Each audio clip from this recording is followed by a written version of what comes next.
to know that your position in the social hierarchy determines the balance between your positive and negative emotion. That's like a crucial insight into human behavior. And that we have a positive emotion system, and that we have a negative emotion system, and that they're separate.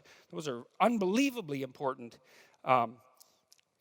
discoveries. All made, by the way, virtually all made by animal experimentalists, just so you know, because they deserve some credit. So now, the issue is, how is your perception related to your emotion? And so it looks like it, and this is much of this I learned from Jeffrey Gray.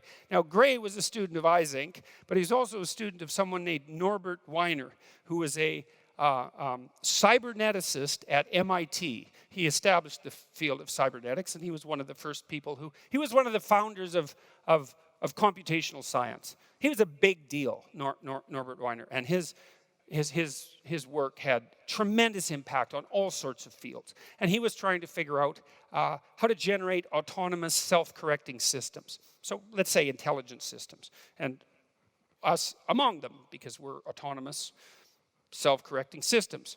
And so Gray knew about Norbert Weiner's work, and he integrated that with Eysenck's work and then with all this psychobiology, and he came up with a lovely set of ideas that are extraordinarily useful. And so here's one of them.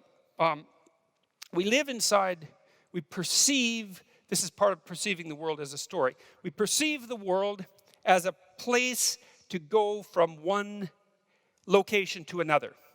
So you can imagine that we're on a journey. That's our life, is a journey. And it might be a 10-minute journey.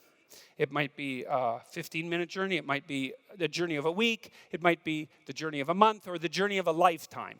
And, you know, maybe what you would want is that the journey of a minute and 10 minutes and a week and a month and a year culminate into the journey of a lifetime. You know, you could imagine that you would want some continuity across all that, so that there was some integrity to your existence, so that each part of what you were doing was related in some intelligible way to the whole.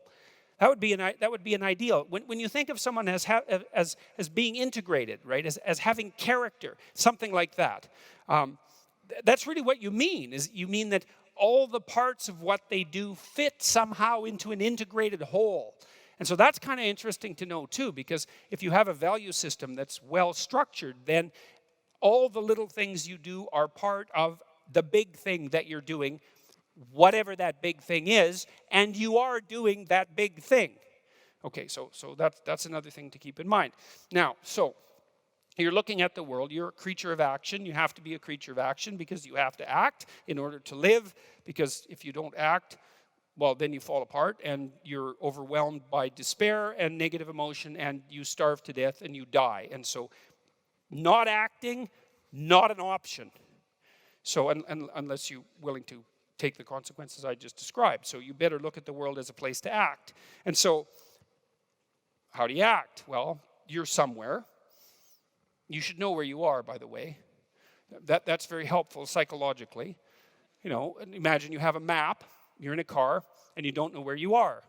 You're trying to get somewhere. The map's not helpful because you don't know where you are. And so even if you know where you're going, but you don't know where you are, the map isn't useful. And the same really does apply to your life. If you don't know where you are, it's very hard to map out where you're going. And, well, that has consequences for emotion as well, because going somewhere is actually what activates the positive emotion system. That's what it's for. The positive emotion system is to facilitate movement forward to a better place. That's its function. So that's so interesting, because it means that if you're not moving forward to a better place, then you don't have any positive emotion. And so there's another conclusion that you can derive from that too, which is that if you don't have a value system, you don't have any positive emotion. Because a value system is what posits that one thing is worth doing more than another. And if one thing isn't worth doing more than another, then you don't have any place valuable to go. And if you don't have any place valuable to go, then you don't have any positive emotion. And so so when people are criticizing hierarchies, which they do a lot, especially politically. There shouldn't be hierarchies. It's like, really? There shouldn't be hierarchies, eh? How is it that you propose to look at the world? Because you look at the thing that you think is most important to look at that point. And if you couldn't, you wouldn't even know what to look at.